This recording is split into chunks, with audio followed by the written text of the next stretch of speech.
దేవుడు ప్రేమ కలిగిన వాడు, జాలి గలవాడు,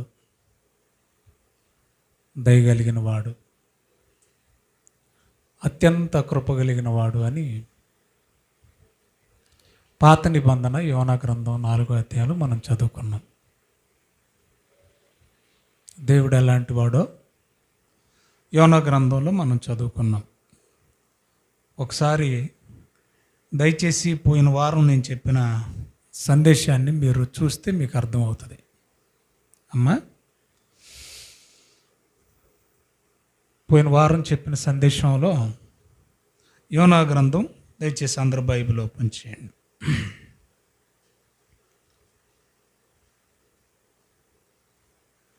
4వ అధ్యాయం 2వ వచనం. యెహోవా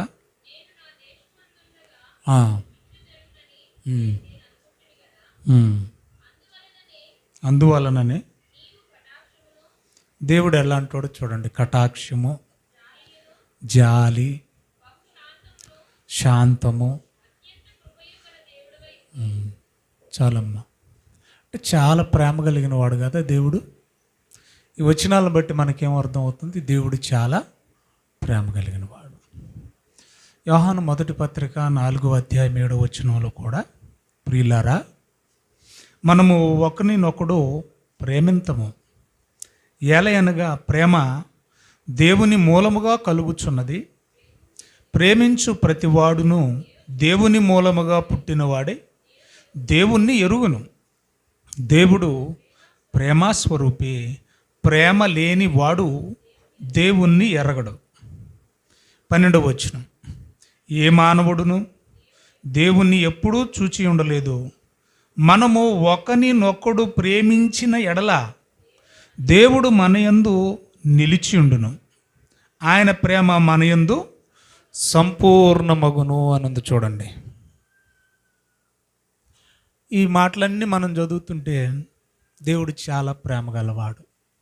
మీ అందరికి బాగా తెలిసిన రెఫరెన్స్ యోహాను సువార్త 3:16లో దేవుడు లోకమును ఎంతో ప్రేమించాడు అని ఉంది. అమ్మా, ఇక లేవ్యకాండం 19వ అధ్యాయం, లేవ్యకాండం 19వ అధ్యాయము 18వ వచనం. ఈ మాటలన్నీ నేను ఎందుకు చెప్తున్నానో మీకు అర్థం అవుతుంది కొద్ది నిమిషాల్లో. కీడుకు ప్రతి కీడు చేయొద్దంటే, మీకు కీడు చేసినా కూడా మీరు ఏం చేయాలంట? ప్రేమిస్తూనే ఉండాలట. మీకు కీడు చేసినా కూడా ప్రేమిస్తూనే ఉండాలట. నీ ప్రజల మీద కోపముంచు కొనక నిన్ను వలే నీ పొరుగు వారిని ప్రేమించాలి, ఎందుకంటే నీ దేవుడినైన నేను అలాంటి మనసు గలవాడిని కనుక. సో టోటల్గా మనకి ఏం చెప్తున్నాడంటే, దేవుడు ప్రేమించడమే తప్ప ద్వేషించడం కానీ, కక్ష పెంచుకోవడం కానీ, అమ్మా, శపించడం కానీ, దూషించడం కానీ, ప్రతీకారం పగలు తీర్చుకోవడం కానీ మంచిది కాదు అంటున్నాడు. సో ఇంతవరకు మనకి ఏమర్థమైందంటే, దేవుడు చాలా ప్రేమ గలవాడు, మనల్ని ప్రేమించమని చెబుతున్నాడు. ఇంతవరకు బాగుంది. ఇప్పుడు రెండో కోణాన్ని మనం ఆలోచిస్తున్నాం. ఆల్రెడీ టైటిల్ మీకు పెట్టాను, కంటికి కన్ను, పంటికి పన్ను. మత్తయి సువార్త, దానికి ఇప్పటి వరకు మనం విన్నదానికి పూర్తిగా ఆపోజిట్గా అనిపిస్తుంది. కానీ ఒక 2 వారాలు 3 వారాలు పోయిన తర్వాత మీకు చాలా బాగా సంతోషంగా అనిపిస్తుంది. చూద్దాం దయచేసి. 5వ అధ్యాయం 38వ వాక్యం చదువుకుందాం. కంటికి కన్ను, పంటికి పళ్ళు అని చెప్పబడిన మాట మీరు విన్నారు కదా. ఎవరు మాట్లాడుతున్న మాట ఇది? కొండ మీద ప్రసంగంలో సాక్షాత్తు యేసు ప్రభు అంటున్న మాట. ఆయనకి ఎదురుగా ఉన్న పరిసయ్యులు, శాస్త్రులు లేదా యూదులు, ఇశ్రాయేలీయుల జనాంగాన్ని చూసి చెప్పబడిన మాట మీరు విన్నారు కదా అంటున్నాడు. చెప్పబడిన మాట అంటే అప్పటికే ఆ ఇశ్రాయేలీలతో ఒక మాట చెప్పబడింది, లేదా ఒక ఆజ్ఞ ఇవ్వబడిందంట. అదేంటంటే, పంటికి పన్ను, కంటికి కన్ను. ఏం చేయాలి అమ్మా? నేను మా పాస్టమ్మ గారి పన్ను కొడితే ఏం చేయాలంటే, నా పన్ను కూడా ఓడగొట్టాలి. ఇప్పుడు రాజు నా గుడ్డు పీకేస్తే నేనేం చేయాలంట? రాజుగారు గుడ్డు పీకించేయాల అని ఆజ్ఞ ఇచ్చింది ఎవరు? అమ్మా మాట్లాడండి. ఈ ఆజ్ఞ ఇచ్చింది ఎవరు? కంటికి కన్ను పంటికి పన్ను దేవుడేనా? రైట్. మరి ఇందాక మనం ఏం చదువుకున్నాం ఇంతవరకు? మీ శత్రువును కూడా ప్రేమించాలన్నాడు, ప్రేమించాడు. మనం శత్రువులం కదా, దేవుడికి మనం ఎవరమే? రోమిలికి రాసిన పత్రికలో ఇంకనూ మనం శత్రువులమై ఉండగా 5వ అధ్యాయంలో ఆయన మనల్ని ప్రేమించాడట. అంటే శత్రువులమైన మనల్ని కూడా దేవుడు ప్రేమించాడు కదా. మరి అంత ప్రేమ కలిగిన దేవుడు ఏమని చెప్తున్నాడు? నీకు ఎవడైనా గాయం చేస్తే గాయం చేయి, చంపితే చంపు, కన్ను తీస్తే కన్ను తీసేయి, కాలు తీస్తే కాలు తీసేయి. రివర్స్లో ఉందేంటి ఈ వచనం? అని చెప్పబడింది కదా అంటున్నాడేంటి మళ్ళీ? ఇంతకీ ఎక్కడ చెప్పబడింది ఆ మాట? ఒకసారి బైబిల్లోకి చెప్పబడిను కదా అంటున్నాడు కదా, ఎక్కడ చెప్పాడు చూద్దాం. చెప్పబడింది అన్నాడు కదా, నిర్గమకాండం 21వ అధ్యాయం 23వ వచనం. జాగ్రత్తగా ఆలోచించండి, సీరియస్గా ఆలోచించండి. 21వ అధ్యాయం నిర్గమకాండం 23వ వచనం. హాని కలిగిన ఎడల నీవు ప్రాణానికి ప్రాణము, కంటికి కన్ను, పంటికి పళ్ళు, చేతికి చెయ్యి, కాలికి కాలు, వాతకు వాత, గాయానికి గాయము, దెబ్బకు దెబ్బ నియమింపవలెను. దేవుడు ఆజ్ఞాపించాడు. ఆజ్ఞలివి. దేవుడు ఏమని ఆజ్ఞ జారీ చేస్తున్నాడంటే, ప్రాణం తీస్తే ప్రాణం తీసేయి, కన్ను తీస్తే కన్ను తీసేయి, దెబ్బ తీస్తే దెబ్బ తీసేయి, కాలు తీస్తే కాలు తీసేయి, పన్ను తీస్తే పన్ను తీసేయి. మరి ప్రేమ కలిగిన దేవుడు ఇంత భయంకరమైన ఆజ్ఞను, చట్టాన్ని ఎలా ఇస్తున్నాడు? శత్రువును కూడా ప్రేమించమన్నాడు కదా, ఇదేంటి ఎలా తీసేయమంటున్నాడు అండి? పైపెచ్చు ఆయనకే లేదా స్వభావం? తప్పు చేసినోని చేసినట్టు చంపేసుకుంటూ వెళ్ళిపోయాడా? పోయిన ఎపిసోడ్లో మనం మాట్లాడుకున్నాం కదా. తప్పు చేసినా కూడా ఇంకా ఏం చేస్తున్నాడు ఆయన? క్షమిస్తున్నాడు. దుష్టుడు ఇంకా దుష్టత్వంలో ఉండి మరణించడం నాకు ఇష్టం లేదని. మరి ఆయనే క్షమిస్తున్నప్పుడు మనల్ని క్షమించొద్దు అన్నట్టున్నాయి కదా ఈ వచనాలు చదువుతుంటే. లేపే, నిన్ను ఇబ్బంది పెడితే నువ్వు ఇబ్బంది పెట్టు, నీకు హాని చేస్తే నువ్వు హాని చేయి. ఇంకా అంతటితో వదలలేదు. ద్వితీయోపదేశకాండం 19వ అధ్యాయం 21వ వచనం. ద్వితీయోపదేశకాండం 19వ అధ్యాయం 21వ వచనం. నీవు ఎవరిని కటాక్షింపకూడదు అంటున్నాడు. మరి దేవుడు ఎంతో కటాక్షమును, జాలి, దయ, అత్యంత కృప కలిగిన వాడని చదువుకున్నాం యోనా గ్రంథంలో. మనల్ని కటాక్షించొద్దు అంటున్నాడేంటి? తీసారా? ద్వితీయోపదేశకాండం 19:21లో నీవు ఎవరిని కటాక్షింపకూడదు, ప్రాణానికి ప్రాణం, కంటికి కన్ను, పంటికి పళ్ళు, చెయ్యికి చెయ్యి, కాలికి కాలు లేపేయడమే మీకు నేను నియమించిన విధి అన్నాడు. అంటే చట్టం. ఇంత ఘోరంగా ఉందేంటండి? లేవ్యాకాండం 24వ అధ్యాయం 17వ వచనం. ఎంత క్రూరంగా ఉన్నాడేంటి దేవుడు? ఇంత మూర్ఖంగా కనిపిస్తున్నాడేంటి దేవుడు? ఇంత భయంకరంగా ఉన్నాడేంటి దేవుడు? దేవుడేంటి పగ తీర్చుకోమంటున్నాడేంటి దేవుడు? క్రొత్త నిబంధనకి వెళ్ళిన తర్వాత పగ తీర్చుకున్నట్టు మీ పని కాదన్నాడే. మరి ఇక్కడేంటి తీసేయి అంటున్నాడంటే పగ తీర్చుకోమనే కదా. లేవ్యాకాండం 24వ అధ్యాయం 17వ వచనం. ఎవడైనను ఒకనిని ప్రాణహత్య చేసిన ఎడల వాణ్ణి కూడా లేపేయాలి. చంపితే ఏం చేయాలంట? చంపినోడిని చంపేయాలి. అమ్మాయిలా నా వైపు చూడండి. మీకు 2 లేదా 3 పిల్లలు ఉన్నారు అనుకుందాం. ఎంతమంది? మాట్లాడండి. 3 మగ పిల్లలు అనుకుందాం. ఏదో చిన్న గొడవలో చిన్నోడికి పెద్దోడికి మధ్యలో వాడు లేడు, చిన్నోడికి పెద్దోడికి గొడవ వచ్చింది. అలా మాట మాట మాట ముదిరి పెద్దోడు చిన్నోడిని కుడి చంపాడు. ఆ ఘర్షణలో చిన్నోడు చచ్చిపోయాడు. రైట్? ఇప్పుడు మీరు తల్లిదండ్రులారా గుండె మెచ్చి చేసుకొని చెప్పండి, నడిపొడితో ఒరే దేవుడు ఎలాగో మనకు చట్టం ఇచ్చాడు కదా, చంపితే ఏం చేయాలి? చంపినోడు చంపాలని. కాబట్టి మీ అన్న నీ తమ్ముని చంపాడు కాబట్టి నడిపోడా, నువ్వు వెళ్ళి పెద్దోని చంపేయి అని నేను చెప్తానండి అన్నోళ్ళు చేతులు ఎత్తండి. అదేంటమ్మా ఎవరు ఎత్తలేదు? ఏ తల్లిదండ్రులు అలా చెప్పరు. ఎందుకంటే ఏదో జరగరాని ఆవేశంలో జరిగిపోయింది.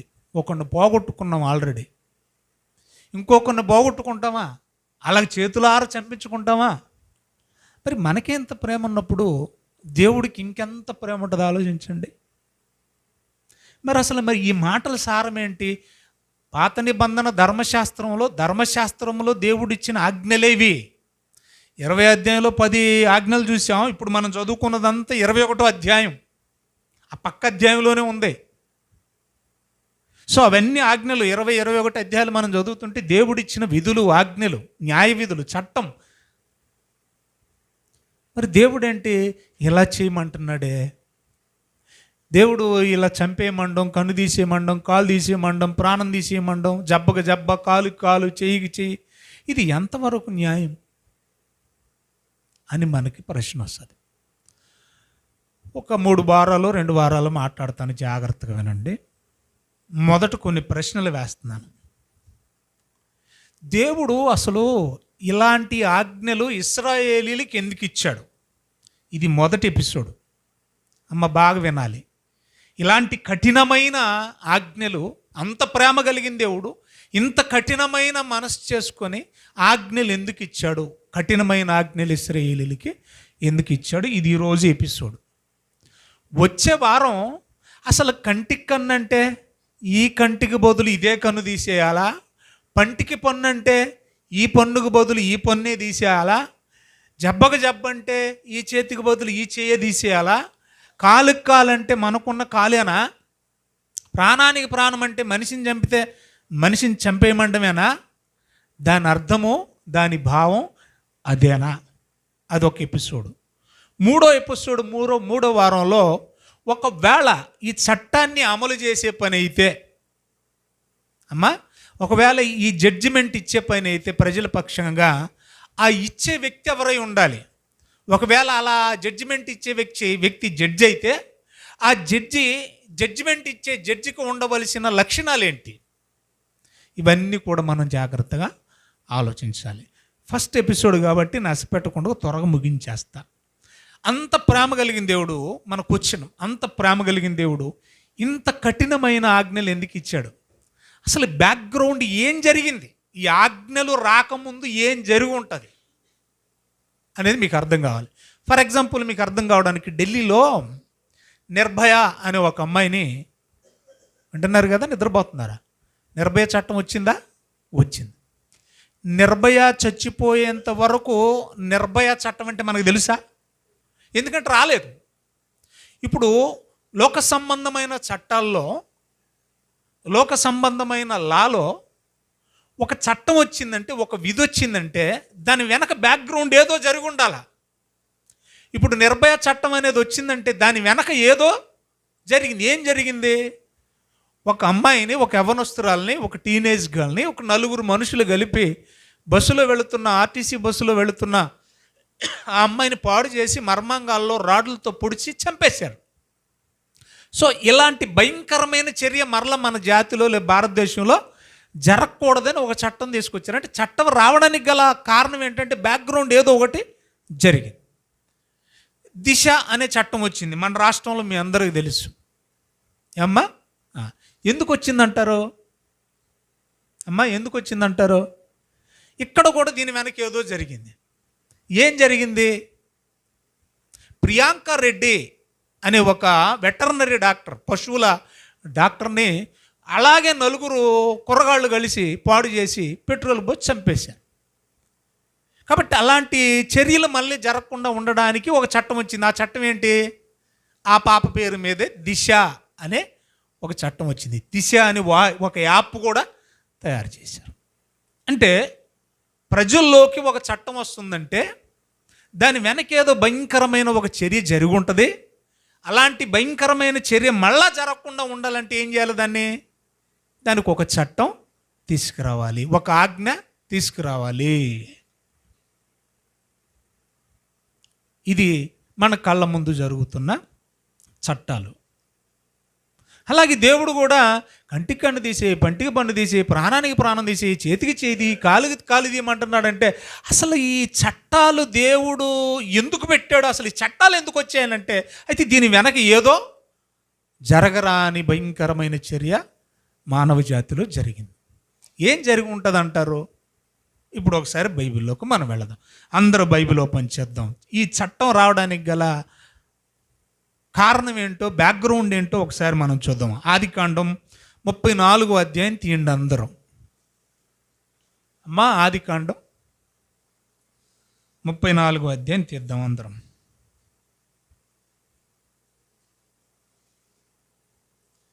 తీసారా? రైట్, జాగ్రత్తగా విందాం. ఇక ఇది చరిత్ర మీ అందరికీ తెలుసు. యాకోబు లేయాతో వెళ్ళినప్పుడు, లేదా లేయాను కూడినప్పుడు పుట్టిన బిడ్డ, ఆడబిడ్డ, ఆ అమ్మాయి పేరే దీన.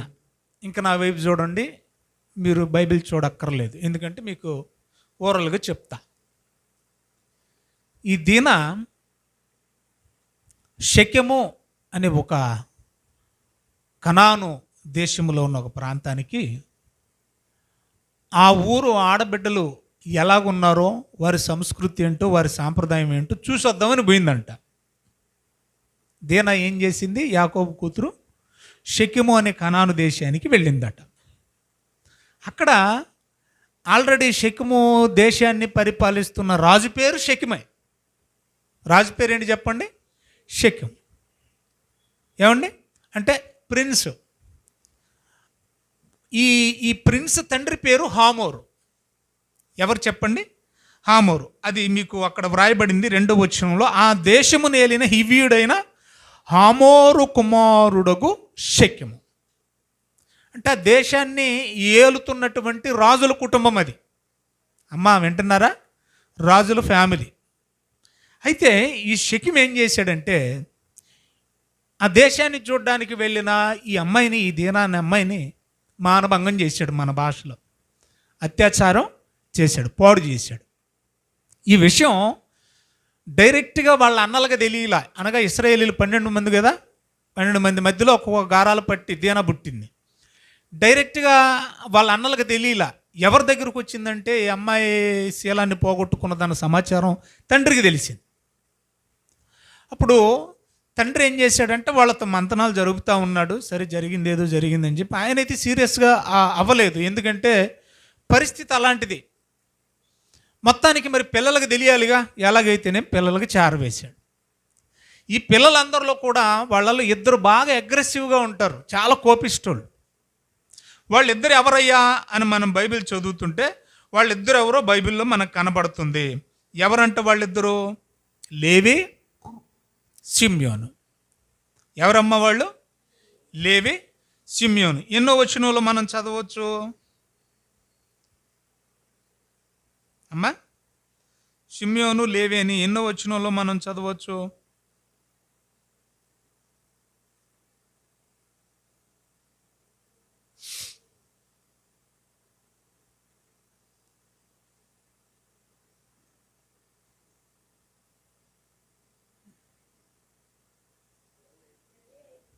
చదవండి, చదవండి అమ్మా. ఇద్దరు అనగా దీన సోదరులు ఎవరట? షిమ్యోను, లేవి. చాలమ్మ, వీళ్ళిద్దరికి తెలిసింది. అయితే మొత్తానికి వీళ్ళిద్దరూ కోపిస్టోళ్ళు అని చెప్పడానికి నేను విషయం చెప్తున్నాను, జాగ్రత్తగా విందాను. అయితే ఈ షెకెము అనగా హామోరు కుమారుడైన షెకెము తప్పును ఒప్పుకున్నాడు. ఏం చేశాడట? అయ్యా యాకోబు గారు, తప్పు జరిగిపోయింది, తప్పే, కానీ అమ్మాయి అంటే నాకు చాలా ఇష్టం. మీకు ఇష్టమైతే నేను అమ్మాయిని పెళ్లి చేసుకుంటా.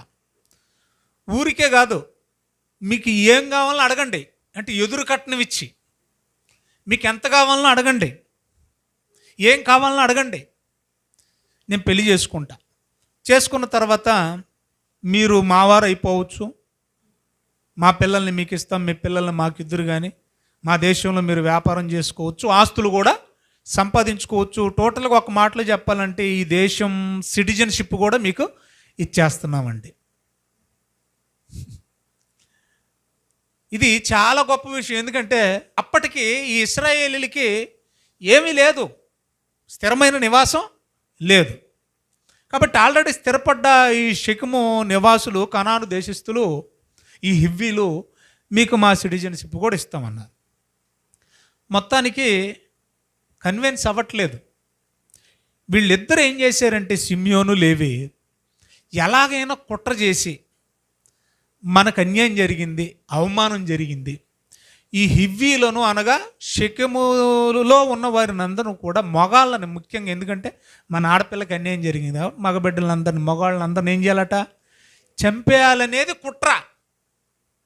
వాళ్ళు ఎంతకు తగ్గి వచ్చి మీ పిల్లని చేసుకుంటా, మీకు ఏం కావాలని అడగండి అని ఎంత రిక్వెస్ట్ చేస్తున్నా వీళ్ళు ఒప్పుకోట్లు, ఏదో ఒక కుట్ర చేస్తూ ఉన్నారు. కుట్ర చేస్తున్నారని మీకు ఎలా తెలుసండి అని అంటే అది కూడా అక్కడే వ్రాయబడింది, చూడండి దయచేసి. వాళ్ళు కుట్ర చేశారు అనేది 13వ వచనం చూడండి. అయితే 13 చదువము. తమ సహోదరి అయిన దీనాను అతడు చెరిపాడు. అందుకు యాకోబు కుమారులు షెకెముతోనూ అతని తండ్రి అయిన హామోరుతోనూ కపటము, అంటే కుట్రే కదా, కుట్ర చేశారు. కుట్ర ఏంటంటే మంచిగా మాట్లాడుతున్నట్టు ఉండాలి, వెనకాల తెగుతా వెళ్ళిపోవాలి పేకలు. ఏంట మంచిగా మాట్లాడే మంచి మాట ఏంటంటే, మేము ఇశ్రాయేలీలం, వినాలి కాదు, మేమెవరమే ఇశ్రాయేలీలు, మాకు దేవునికి ఒక నిబంధన ఉంది. ఏంటి ఆ నిబంధన అంటే మగపెడ్డలందరూ కూడా సున్నతి చేసుకోవాలి. మేము సున్నతి చేసుకున్న వాళ్ళం, మీరు సున్నతి లేనోళ్ళు. సున్నతి లేని మీ ఓడికి సున్నతి చేసుకున్న మేము మా పిల్లని ఇవ్వలేం. అంత మాట అన్నప్పటికీ కూడా, వాళ్ళ దేశానికి అది ఎగైనెస్ట్ అయినప్పటికీ కూడా, ఆ హామోరు కుమారుడు, హామోరు మొత్తం తమ జాతి మొత్తం, ఆ దేశస్తులందరూ కూడా ఒప్పుకున్నారు. ఆయన ఒప్పించుకున్నాడు. షెకెము ఏం చేశాడు, అయ్యా నేను మనమందరం మగాళ్ళం అందరం సున్నతి చేసుకుంటేనే వాళ్ళ అమ్మాయిని మనకి ఇస్తారంట, మరి నా సంతోషం కోసం మీరు అందరూ ఒప్పుకుంటారా అంటే అందరూ ఒప్పుకున్నారండి. రైట్, సరే, ఒప్పందం అయిపోయిన తర్వాత మొత్తం మగవాళ్ళందరూ కూడా సున్నతి చేశారు. మగబిడ్డలందరికీ ఏం చేశారు, సున్నతి చేశారు. సున్నతి చేసిన తర్వాత కనీసం ఒక వారం రోజులైన కోలుకోవడానికి టైం పడుతుంది. 3 రోజులు కూడా సరిగ్గా అవ్వలా. సున్నతి చేయబడి వాళ్ళందరూ బెడ్ రెస్ట్ మంచాల మీద ఉన్నప్పుడు ఈ దుర్మార్గులు ఇద్దరు, ఏ దుర్మార్గులు, సిమ్యోను, లేవి, కత్తులు బాగా నూరుకొని పోయి షెకెము దేశం మీద పడిపోయి సున్నతి చేయబడి మంచం మీద ఉన్న వాళ్ళందరినీ, మగవారిని అందరిని ఏం చేశారు, చంపేశారు. ఎంత రక్తం పారు ఉంటుందో ఆలోచించండి. అర్థమవుతుంది మీకు? అంత మాత్రమే కాకుండా వారి ఆడవాళ్ళందరినీ చెరపట్టుకొని వచ్చారు, ఇష్టానుసారంగా బిహేవ్ చేశారు. వాళ్ళ వెండి బంగారాలు దోచుకున్నారు, దోపుడు సొమ్ము. వారి ఆస్తిపాస్తులన్నీ, పశు సంపదనంతా కూడా దోచుకున్నారు. ఈ చర్యను ఒక సామాన్య మానవుడైన యాకోబు సైతం హర్షించలేదు. నా పిల్లలు మంచి పని చేశారని ఎక్కడ కూడా అనలేదు. అనకపోగా పైపెచ్చు శాపవచనాలే పలికాడు. ఒరే దుర్మార్గులారా, మీరు ఎంత పని చేశారా, మనమన్న ప్రతిదానికి వాళ్ళు ఒప్పుకున్నారు కదని. సామాన్యుడైన యాకోబే ఒప్పుకోలేదంటే మరి ఇలా ఈ చంపే కార్యక్రమాన్ని దేవుడు ఒప్పుకుంటాడా? అపోస్తుల కార్యాలు 2వ అధ్యాయం మనం చదువుతుంటే, పేతురు గారు ప్రసంగం చేస్తే ఎంతమంది బాప్తిస్మం తీసుకున్నారు చెప్పాలి. సంతోషమా కాదా? సంతోషమా కాదా? ఒక్క పాపి మారితేనే 15:7 లోకసువార్తలు ఏమనుంది, ఒక్క పాపి మారు మనసు పొందితేనే పరలోకమందు అధిక సంతోషం. రైట్. ఇప్పుడు ఎంతమంది మారారంట? 3,000 మంది. దేవుడికి ఎంత సంతోషమై ఉంటుంది? చాలా సంతోషం. ఇప్పుడు బాప్తిస్మము అని నీతి కార్యము, బాప్తిస్మము నీతి కార్యమా కాదా? నీతి కార్యం. ఇప్పుడు బాప్తిస్మం అని నీతి కార్యం పాత నిబంధనలో దేనికి సాదృశ్యం? సున్నతికి సాదృశ్యం. పాత నిబంధనలో సున్నతి, క్రొత్త నిబంధనలో బాప్తిస్మం. రైట్. ఇప్పుడు మరి పాత నిబంధనలో ఎంతమంది అన్యులు సున్నతి పొందారు? ఒక దేశమే సున్నతి పొందిందంటే ఏమ్మా, ఆ నీతి కార్యం, సున్నతి పొందిన ఆ నీతి కార్యం దేవుని దృష్టికి మంచిదా కాదా? సంతోషపడతాడా లేదా? మరి ఎంతమంది మారు మనసు పొందితే, లేదా ఎంతమంది సున్నతి తీసుకుంటే యాకోబు సంతోషించాడు, దేవుడు సంతోషించాడు, కానీ ఇద్దరు అన్నదమ్ములు మాత్రం సంతోషించలేదు, చంపేశారు. దీని అంతటికి గల కారణం ఏంటంటే కోపం. మనిషికి ఏమొచ్చింది చెప్పండి? కోపం. అంటే కోపం ఏం చేస్తుంది? నీతి కార్యాన్ని నెరవేర్చదు. కోపం ఏం చేస్తుంది? దేవుని నీతి కార్యాన్ని నెరవేర్చదు.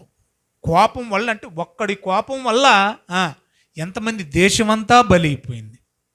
ఒక్కడి కోపం వల్ల ఎంతోమంది స్త్రీలు విధవరాండ్రైపోయారు. ఒక్కడి కోపం వల్ల ఎంతోమంది పిల్లలు తండ్రులు లేని పిల్లలై పోయారు.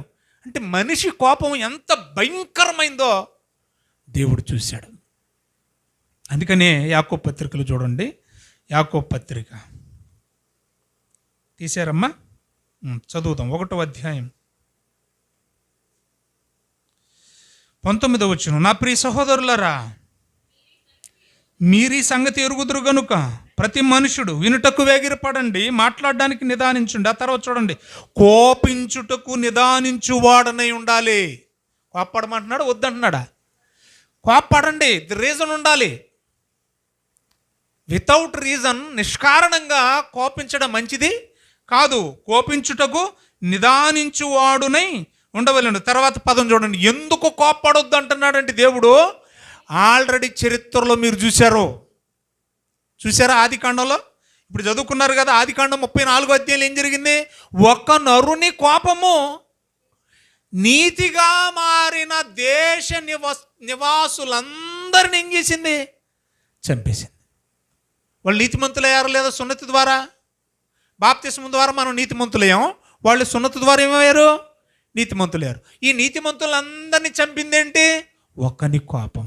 అందుకన్నాడు, ఏమంటున్నాడు? నరుని కోపము దేవుని నీతిని నెరవేర్చదు. కోపం చాలా భయంకరమైంది. చూడండి, అనార్థాలన్నీ కూడా కోపంలోనే జరిగిపోతూ ఉంటాయి. జరగరాని కార్యాలన్నీ కూడా ఎందులో జరిగిపోతుంటాయి? కోపం. విడాకులు ఎందుకు ఇచ్చారు? కోపం వచ్చింది కదా. పిల్లలు మనల్ని ఎందుకు పట్టించుకోవట్లేదు? కోపం వచ్చింది. ఉద్యోగం ఎందుకు మానేశారు? మా బాస్ అనరాని మాట అన్నాడు, అందుకే నాకేమొచ్చింది? కోపం వచ్చింది. పిల్లోడు ఎందుకు చచ్చిపోయాడు? ఆవేశంలో కుడితే తగలరాని చోట తగిలి చచ్చిపోయాడు. కోపం వచ్చింది. అంటే కోపంలో ప్రాణాలు పోతున్నాయి. ఇంకంతకంటే హీనమైన చర్య ఏముంటుంది? కోపంలో వస్తువులు పగిలిపోవడం గొప్ప విషయం కాదు, ప్రాణాలే పోతున్నాయి. కాబట్టి నరుని కోపము దేవుని నీతి కార్యాలను, నీతిని జరిగించడానికి అవకాశాన్ని ఇవ్వదు. సో చరిత్రలో ఒకటి జరిగింది. ఏం జరిగిందంటే, ఒక దేశం అంతా కూడా రక్తపాతం జరిగింది. ఇద్దరు కోపం దేశాన్ని మట్టు పెట్టింది, వల్లకాడి చేసింది. దేవుడు ఆలోచిస్తున్నాడు, మనసు పెట్టాడు. ఇంకా ఏం జరిగింది? మరొక ఇన్సిడెంట్ నేను చెప్పాను కదా మీకు. ఢిల్లీలో నిర్భయ, హైదరాబాదులో, తెలంగాణలో దిశ. అట్లనే ఇలాంటివి జరిగినాయి కాబట్టి చట్టాలు వచ్చాయి. ఇశ్రాయేలీలకి చట్టం ఎందుకు వచ్చింది? పంటికి పన్ను, కంటికి కన్ను, కాలుకి కాలు, జబ్బకి జబ్బ, చేతికి చెయ్యి, ప్రాణానికి ప్రాణం అని. అంటే దీని వెనక ఏదో జరిగింది. ఒక ఇన్సిడెంట్ మనం చూసాం. ఏంటది? దీనా సహోదరులు యాకోబు కుమారులు చేసిన మారణ హోమం. కారణం ఏంటంటే కోపంతో కుట్ర చేశారు, కుట్రతో కుత్తుకలు కోశారు. ఇంకా ఏం జరిగింది? వెనక్కి వెళ్దాం, అలా వెనక్కి వెళ్దాం. చూడండి, అదే ఆదికాండం తీశారమ్మా, 4వ అధ్యాయం 23వ వచనం. ఇక్కడ లెమెకు అని ఆయన ఉన్నాడండి. అమ్మా ఎవరున్నారు? లెమెకు. లెమెకు అంటే స్త్రీనా పురుషుడా? పురుషుడు. ఈ లెమెకు 2 భార్యలు ఉన్నారు, ఆదా, సిల్లా. ఇప్పుడు తన 2 భార్యలతో మాట్లాడుతున్నాడు. లెమెకు ఏమని మాట్లాడుతున్నాడు? 4:23 చూడండి. లెమెకు తన భార్యలతో, ఓ ఆదా, ఓ సిల్లా, నా మాట వినండి.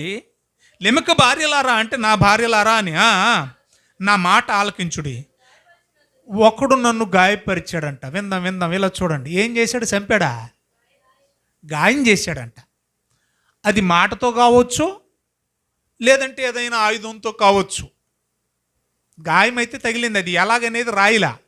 అది గాయాలు మాటతో కూడా అవుతాయా? అవ్వవా? ఏమ్మా, దెబ్బ కొడితే కొట్టిన దగ్గరే, మాట అయితే చెప్పండి, ఒళ్ళంతా గాయమే, ఒళ్ళంతా బాధపడుతుంది కదా. రైట్. ఒకడు కేవలం గాయపరిచాడంట. గాయపరిస్తే ఏం చేశాడంటే ఈ లెమెకు, ఒకడు నన్ను గాయపరిచినందున ఒక్క మనిషిని చంపితిని. ఏంటి? మాటతో గాయపరిస్తేనే చంపేస్తావా?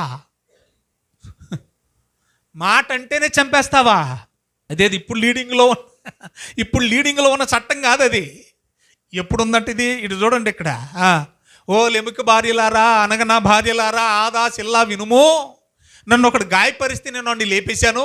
ఏంటి? మాటతో గాయపరిస్తే లేపెత్తావా? లేపేశాడంట. అంటే ఎంత కోపం అంటే, మాట అంటే పడేవాడు కదా ఎవరు? లెమెకు. అలాంటి వాళ్ళు ఉంటే చాలు, ఊరేమైపోద్ది. ఇంకా ఏం చేశాడో చూడండి. ఒక మాట అన్నందుకు నేను ఒకడిని చంపాను, ఒకడు నన్ను దెబ్బ కొట్టినందుకై ఒక పడుచువాడిని. ఏంటి? మాట అంటే చంపేస్తావా? దెబ్బ పడితే చంపేస్తావా? ఇలా చంపుకుంటూ వెళ్ళిపోతున్నాడు. అంటే దీని వెనక ఏముంది? కోపం. ఏముంది చెప్పండి? దీని వెనక కూడా కోపం. మాట అంటే పడకపోవడం కోపమే కదా. ఇంకా ఏం జరిగి ఉంటుంది చరిత్రలో? అదే 4వ అధ్యాయం మీ అందరికీ బాగా తెలిసినటువంటి విషయం. 8వ వచనానికి వచ్చింది. 4వ అధ్యాయము 8వ వచనం. కయీను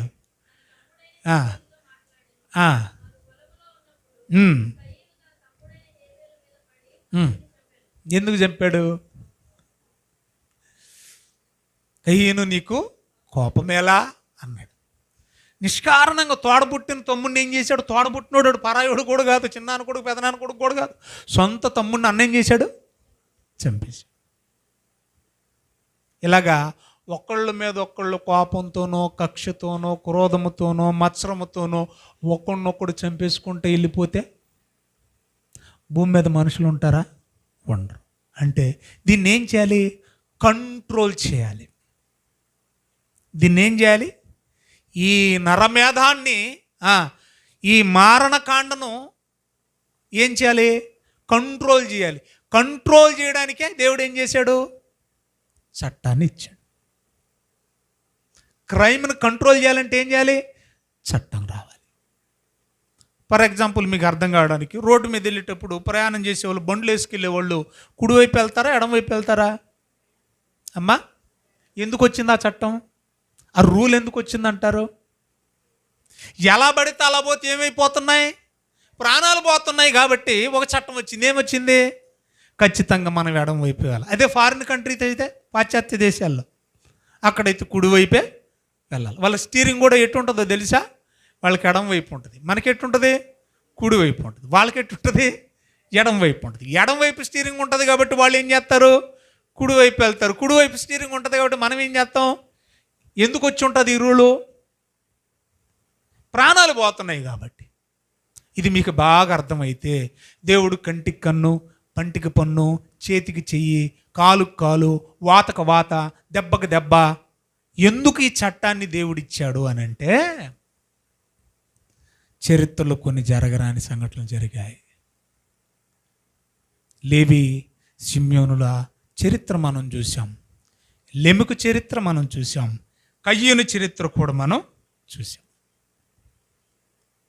అంటే ఈ చట్టం ఎవరికి వర్తిస్తుంది అని అంటే, ఈ ఆజ్ఞలు ఎవరికి వర్తిస్తాయంటే, ఈ విధులు ఎవరికి వర్తిస్తాయంటే, ఆ చట్టాన్ని, ఆ విధులను ఉల్లంఘించిన వారికి మాత్రమే వర్తిస్తాయి.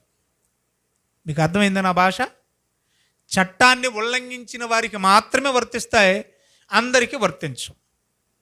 ఇప్పుడు ఎవడో రేప్ చేశాడు ఎక్కడో, నన్ను తీసుకెళ్ళి లోపలేస్తారా? అంటే చట్టం ఎవరి మీద పనిచేస్తుంది, ఎవరికి వర్తిస్తుంది? ఆ చట్టాన్ని అతిక్రమించిన వాడికే చెప్పండి ఆ చట్టం వర్తిస్తుంది. ఇప్పుడు ఇది కూడా దేవుడు ఎందుకు ఇచ్చాడు, ఇశ్రాయేలీలకు మాత్రమే ఎందుకు ఇచ్చాడంటే, ఇశ్రాయేలీలు ఎలాంటి వాళ్ళు మీకు తెలియదా?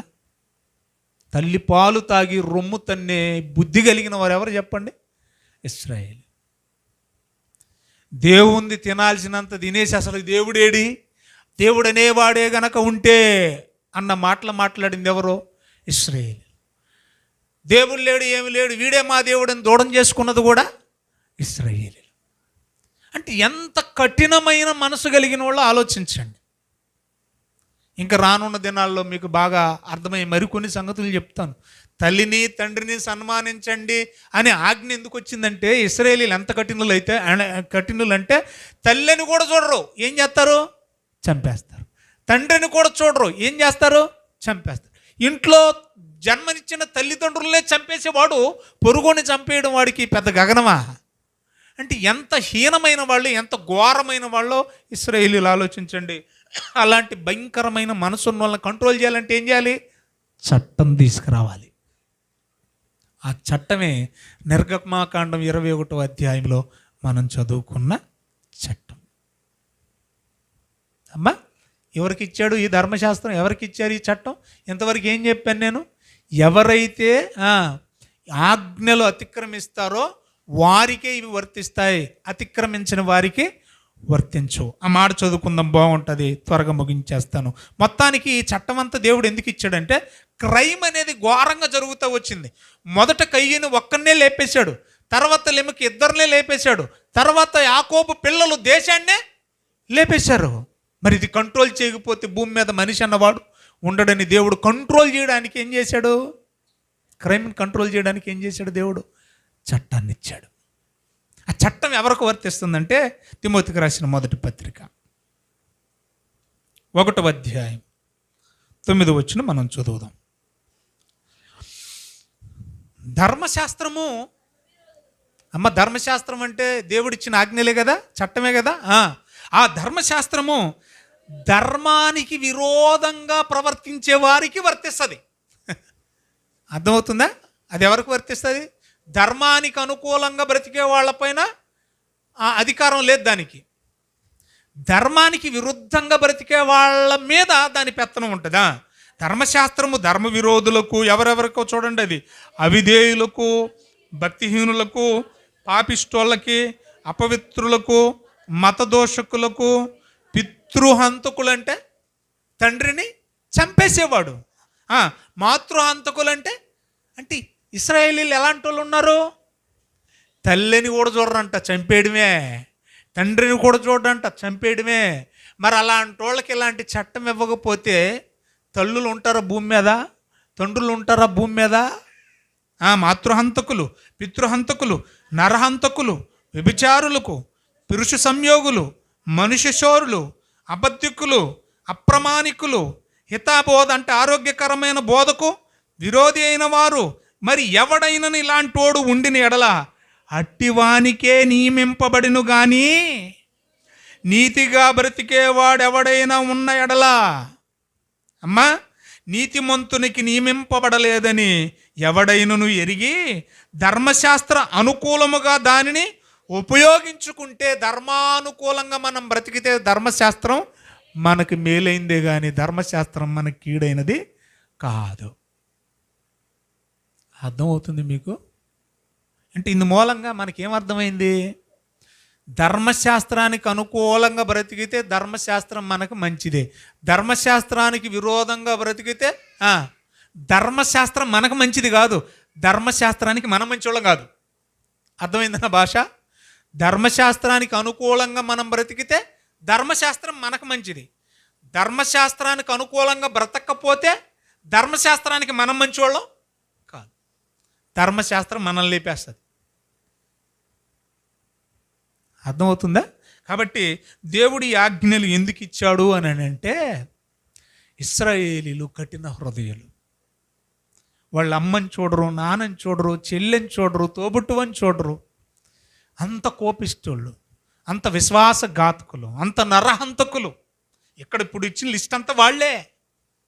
అంత కఠిన హృదయులు కాబట్టి వారి కఠినత్వం పోవాలంటే ఒక చట్టం తీసుకురావాలి అనుకున్నాడు. పరిసయ్యులు, శాస్త్రులు కూడా ప్రభు దగ్గరికి వచ్చి, ప్రభువా, అసలు భార్యకు విడాకులు ఇవ్వచ్చా? డివోర్స్ తీసుకోవచ్చా?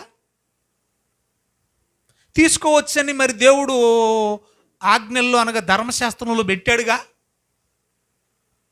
ధర్మశాస్త్రంలో ఏమని పెట్టాడు?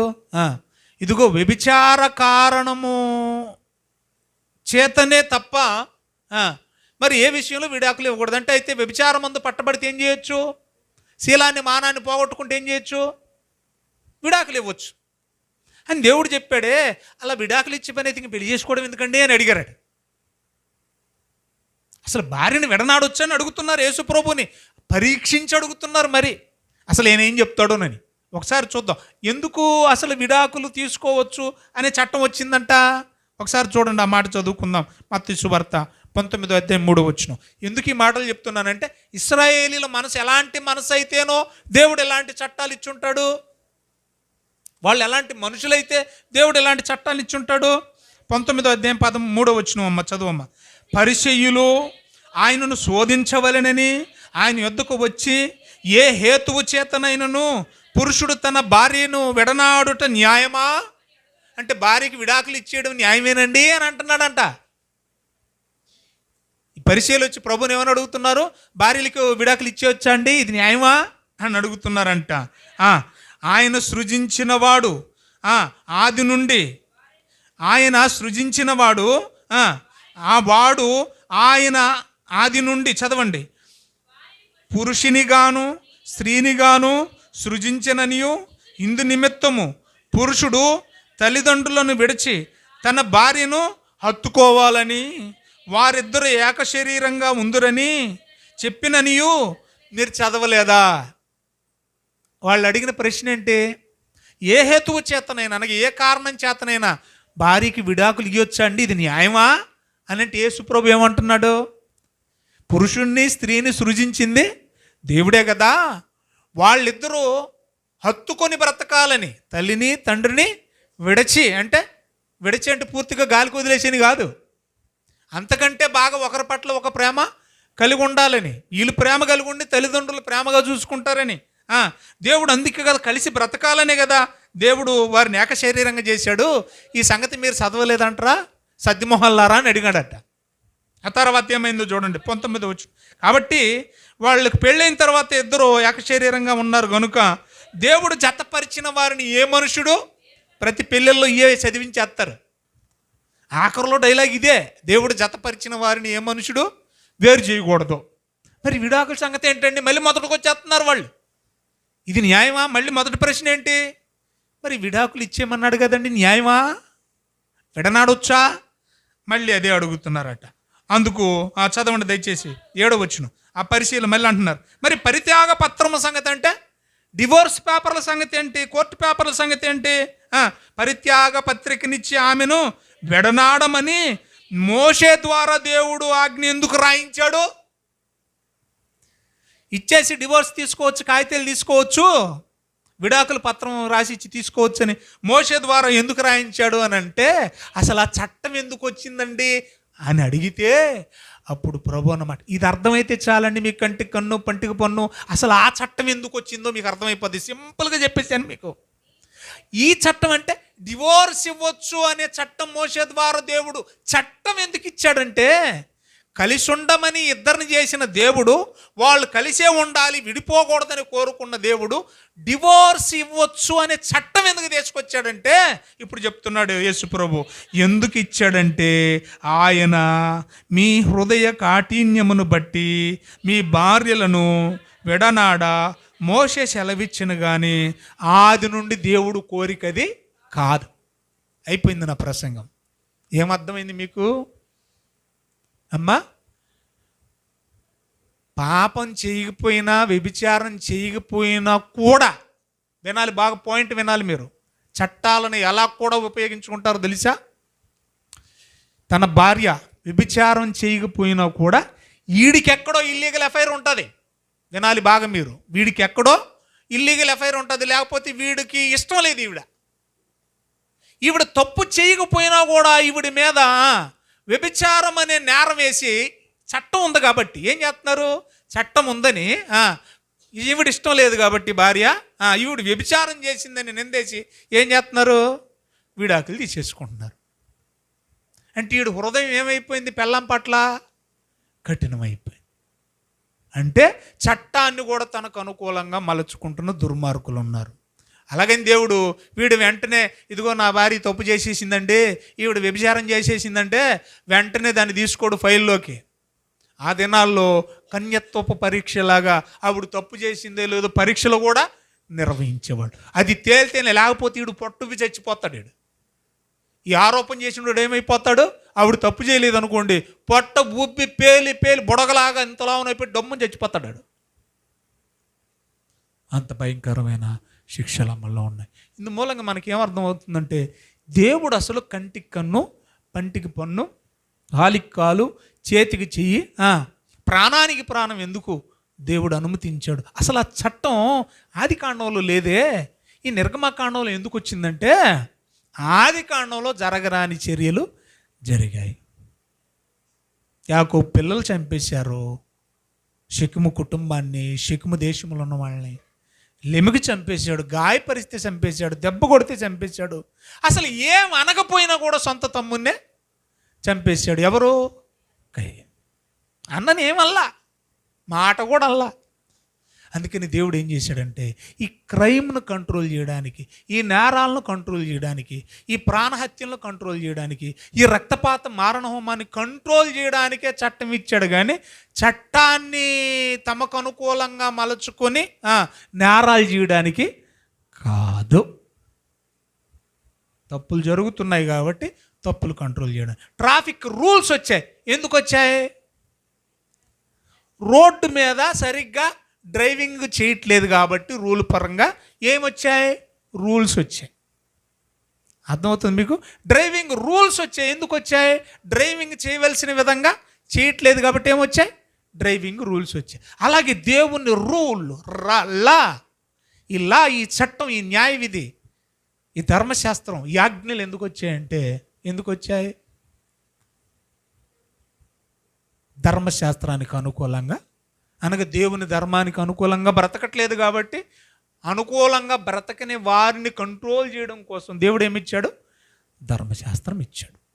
ఇది మొదటి ఎపిసోడ్. మీకు అర్థమైందని నేను భావిస్తున్నాను. రెండో ఎపిసోడ్ వచ్చే వారం మనం మాట్లాడుకుందాం. అసలు కంటికి కన్ను అంటే ఈ కన్ను గురించేనా? చెయ్యికి చెయ్యి అంటే ఈ చేతి గురించేనా? కాలుకి కాలు అంటే ఈ కాలు గురించేనా? ఏంటి అసలు దేవుని ఉద్దేశం ఏంటి? అలా చంపేస్తే ఎదుటోని చంపేయమనేనా? దాని అర్థం ఏంటి? అంత కసాయుడా దేవుడు. అది మనం వచ్చే వారం మాట్లాడుకుందాం. ఆ పై వచ్చే వారం ఒకవేళ జడ్జిమెంట్ ఇస్తే, దేవుడు డైరెక్ట్గా వచ్చి చంపేయండి అని అండ కదా, తీర్పు తీర్చడానికి ఎవరిని నియమించాడు? దేవుడు న్యాయాధిపతులు నియమించాడు.